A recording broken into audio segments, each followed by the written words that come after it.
my friends, my community, my family, thank you for joining me here as I'm going to share some information about connecting with your guides.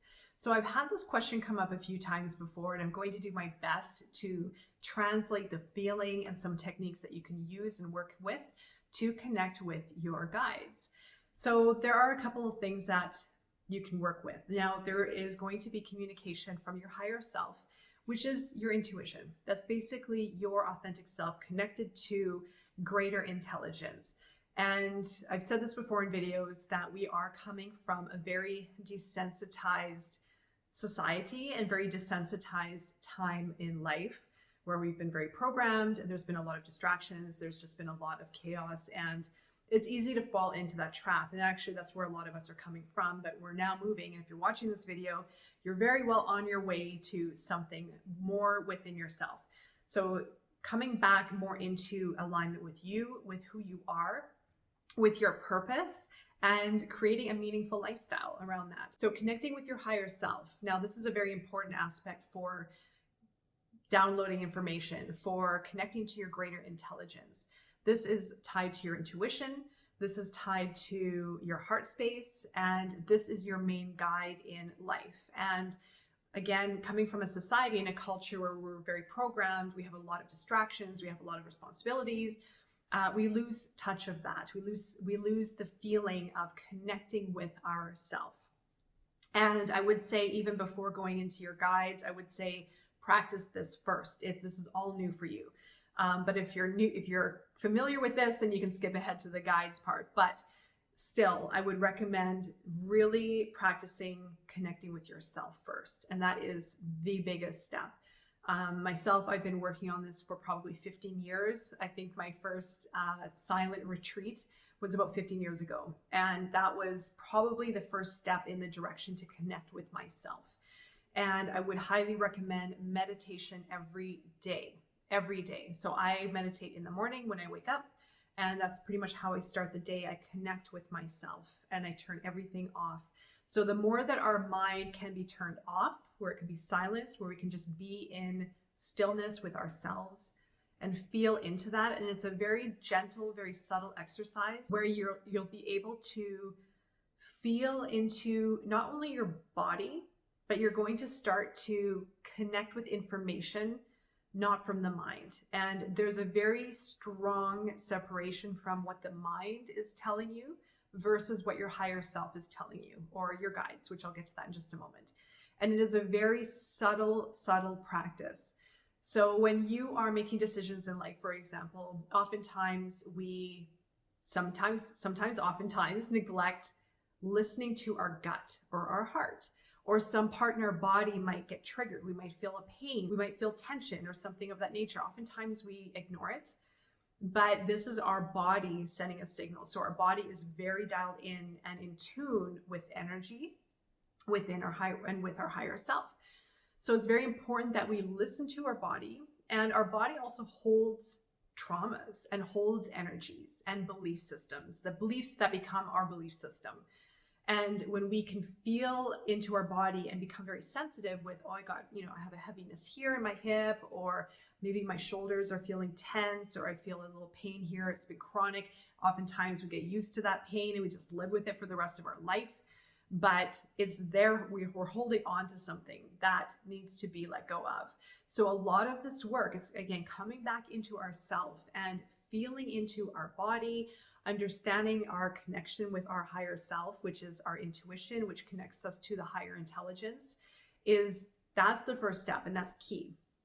So again, meditation is vital. So every day, turning the mind off, and even during the day. But I find at night and in the morning are the best times, because your subconscious is either getting ready to turn off and go to sleep, or it's starting the day. It's just starting to wake up. So you can set the tone for the day in the morning by meditating, turning the mind off, connecting with yourself, and just being at peace. And that's how you're going to start your day. You're going to start your day connected. So that's the best time I find. Or again, at night, you can do subconscious reprogramming as well. If you're working with manifestation, those are the best times. Also, the higher self is going to be with you all the time. This is you. This is your connection with your authentic self. This is going to help you also understand more about who you are, what's important for you, your values, and is going to strengthen your connection with the decisions that you're going to make in the future. And also having a stronger empowerment of who you are. And by that connection with yourself, you're going to be stronger with your decisions, you're going to be more self-aware, and your intuition is going to be heightened. So you're going to know the answers without having to think. So this is where our brain gets to turn off. It gets to say, okay, I'm taking time out. I'm just going to show up when you need me to do more cognitive type of functions. The rest is your intuition. So it's finding that balance between turning your mind off. And again, our culture loves the mind being active. The more productive you are, the more successful you will be, which is not true necessarily. It's being quality over quantity. So your mind being on all the time is not being productive. It actually is burning you out. It's taking energy away from you. And it's also cutting off the ability to align with your intuition and feel your intuition, getting answers and receiving information from your higher intelligence. And that is your guide. That is, you are connected to source and to your intuition. And that is going to define your truth and the truth, seeing the truth, and again, allowing you to make decisions from a place of knowing, not a place of influence, not a place of wanting something in return.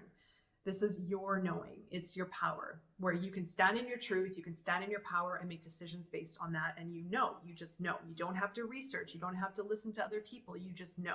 And that is your key. Now, working with your guides everyone has guides. Everyone has a team. You have a team with you or one cheerleader behind you. And somehow you can have more than one, of course. But this is a very important practice as well for guidance. Now, this can work in two ways from my experience. Again, if you have any other insights or information, please leave it below. This is, again, just based on my experience. Guides can work with you or through you. We can use our guides to help give us more information that we need, maybe guidance. You can ask for information. You can, if you feel lost, if you feel alone, you can talk to them. You can ask for guidance, support, clarity. They work through us as well. So your guides can work through you. So here, prime example, there have been times where I have felt completely lost and unsure of the direction to take. Sometimes no energy to even get up in the morning to do anything, just completely wiped out. Totally uncertain of my direction or what I should do. And I'll just sometimes say, I need help. I can't do this anymore. I need help. I need some direction. And within a short period of time, I'll have a burst of energy and I'll know exactly what to do. And I truly feel that these are our guides working through us. They're here to work their energy through us to help us move, to help us discern, to help us know what to do, to give us energy maybe, or to give us clarity in our direction, or just to give us that little nudge so that we go on maybe YouTube and we find a video that we need to see that's going to help us at that specific time. The guides also show us things just randomly, information, as I mentioned, on YouTube, or just anything in general. Like even if you need to hear something that day, that moment in time, you might very well connect with a message. If it's, again, maybe it's a friend shows up out of the blue, or maybe you read something somewhere that inspires you. That is your guides at work. That is when your guides are working with you and through you as well. So again, working with your guides, meditation is key. You want to turn everything off. You want to quiet the mind, and you want to feel comfortable with knowing what are the voices in your head that are controlled versus what are the voices in your head that are not controlled. That's true, authentic dialogue with you and your guides. It is a very, very subtle practice. Your mind needs to be completely off, and you need to discern the difference between your mind being controlled by conversation or your mind off and the conversation is coming in naturally. And it takes a great deal of resistance and letting go of the mind and maybe even of the ego to be open for messages from your guides. And I get messages all the time, all the time. Oftentimes, I probably could get them more if I really, really wanted to. With my work, I do, of course. And it's something that, especially working with the Akashic Records, that is a big part, even though that's more intentional. Guides you can have a conversation with at any time. So what it feels like is when you are in meditation is going to be first. That's going to be your primary, is feeling comfortable meditating and being very comfortable with the mind off. Complete stillness. And trying not to force information to come in. Sometimes you won't hear anything. Sometimes you might not receive any information, and that's completely fine. It is a bit of a practice. But when you're comfortable with it and you can start feeling into the difference between what the mind is saying or what the mind might want to say versus completely letting go and trusting and just feeling into the abyss for information that's coming in from your guides. And there might even be a relationship trust that might need to start to happen between you and your guides for dialogue, for communication. And try not to push it. Try not to rush it. If this is new for you, give it some time. It took me a while. It took me a while to get really comfortable. Now I can have just normal open dialogue all the time if I want. So it is, I only use it when I need it. I try to use my own discernment and feel my way through life as much as I can. Again, intuition is our gift, and our free will is our gift as well. So we need to honor that without relying too much on external influence, is how I feel, how I practice. So that's just me. But again, you have guidance with you all the time. You're never alone. You have your guides, you have your system, and you have your higher intelligence, your connection with your higher self. So that is going to be your key. Again, meditation is huge. Practice it at any time.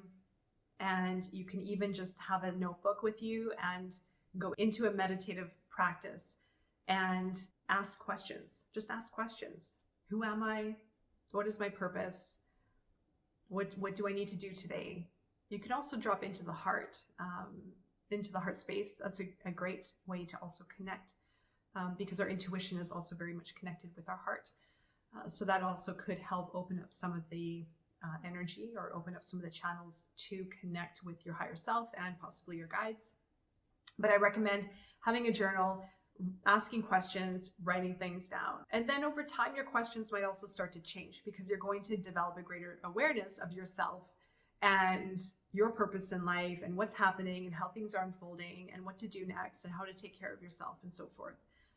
So it is going to open up a lot more for you, but you have to make sure also too that the ego is not playing in on it, because sometimes too we want a certain outcome and we have to let go of that. We have to let go of wanting a certain outcome or wanting a certain answer or wanting a certain story or something of that nature. So that is going to be the big interplay between the two. You also can ask your guides for help.